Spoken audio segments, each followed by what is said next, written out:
Good evening and thank you for joining us for KREM 2 News at 5 tonight. I'm Mark Hanrahan. All right, we kick things off at this hour with a look at the forecast. I want to get it right outside to Chief Meteorologist Jeremy Legoo. And Jeremy, we are finally tracking some pretty significant mountain snowfall.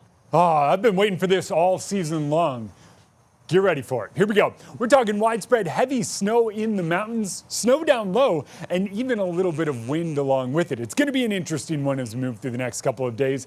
Wind already picking up at Silver Mountain. 37 degrees is where we sit down low. And with an incoming round of moisture, we're expecting that to be a lot of snow up in the mountains. 2 to 4 feet for the Cascades, 8 to 18 inches over Lookout Pass. You get up into the mountains of northeast Washington and Idaho, you're talking a similar 8 to 18. The valleys, though, widespread 2 to 5 inches. It is coming in and quickly. We're going to see it move in tomorrow morning. I think it holds off until about the tail end of the morning commute. It moves in and then grows more widespread.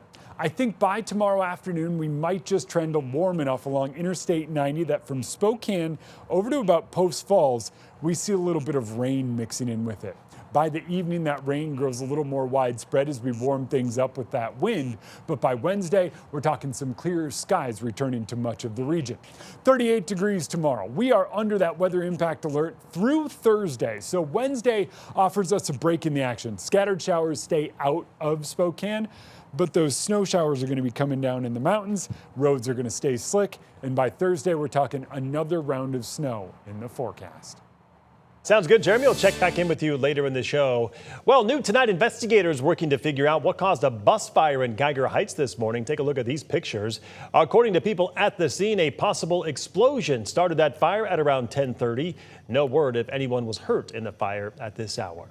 Well, we have brand new information tonight about the closure at Spokane caused by an infection that creates respiratory issues in dogs. The number of dogs being treated is now up to 20, and adoptions remain on hold due to the spread of the illness, which starts off like kennel cough and then gets worse. This afternoon, the shelter said they may stay closed through the end of January. So far, no sick dogs have died or had to be euthanized. This bacteria is not impacting cats or kittens, so people can still adopt at all 3 local PetSmart stores and the Kitty Cantina as well. Venezuela's deposed President Nicolas Maduro appeared in federal court in New York today. Sitting with his wife, Celia Flores, they each pleaded not guilty to 4 federal charges, including conspiracy to import cocaine and machine guns and conspiracy to commit narco-terrorism. Outside, hundreds of demonstrators gathered, some arguing against U.S. action in Venezuela, others celebrating Maduro's removal.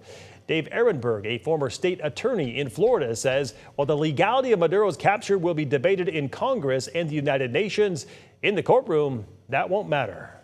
The law is clear that the manner in which a defendant is brought before a court does not strip the court of its power to try the defendant. The judge is not going to let Maduro go free because the arrest involved cruise missiles. Maduro and his wife agreed to remain in custody, but Maduro's attorney hinted at a future bail application. Both are being held at the Brooklyn Detention Center, a place infamous for its bad conditions. It is currently holding Luigi Mangione and formerly held Sean Diddy Combs and Ghislaine Maxwell as well. And the FAA closed the skies over much of the Caribbean on Saturday, impacting more than a dozen airports, including flights to and from Puerto Rico, the U.S. Virgin Islands, and Aruba. Altogether, more than 1,100 flights were canceled due to the military action in Venezuela. Airlines are now adding service and using larger planes to try to get the remaining passengers back home. Minnesota Governor Tim Walz announcing he is ending his bid for a historic 3rd consecutive term in office, saying he is no longer able to give a political campaign his all. The announcement Monday comes as Walz continues to face intense scrutiny over his handling of a widening alleged fraud scandal in the state, which federal officials say could have cost taxpayers up to $9 billion. Multiple law enforcement officials tell CBS News the Trump administration has begun to deploy thousands of federal agents to the Twin Cities area to investigate the alleged scheme. We welcome ideas from anyone, in any party, from any walk of life, who wants to help us continue to stay ahead of these criminals. But I cannot abide the actions of the political leadership in Washington. These opportunists are willing to hurt our people to score cheap points.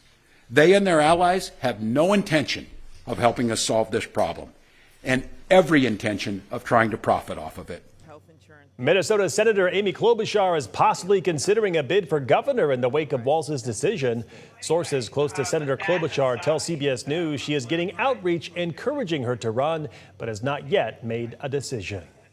A person is in custody following an alleged incident at Vice President J.D. Vance's Ohio home. That's according to a federal law enforcement source who says an investigation is now underway. That source says the family was not home at the time. The preliminary reports show the person did not appear to enter the residence, though photos showed damaged windows.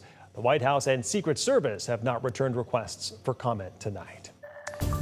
All right, stick around. We still have a lot more news to cover on KREM 2 News at 5 tonight. Some realtors say 2026 could be the year for potential buyers as prices and interest rates begin to drop for houses. Stay tuned for more.